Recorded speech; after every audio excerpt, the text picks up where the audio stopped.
الخلاصة: نادي الزمالك نادي كبير وعريق، ومؤسسة رياضية عريقة.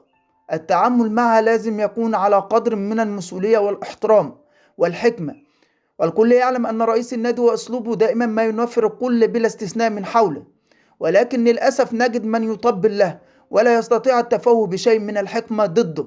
ونعرف أن سبب عدم قيد لاعبين الزمالك ليس له علاقة بالمديونيات كما يحاول البعض تمرير ذلك، ولكن الحقيقة الباتة هو خلاف مبين بين اتحاد الكرة المصري برئيس نادي الزمالك.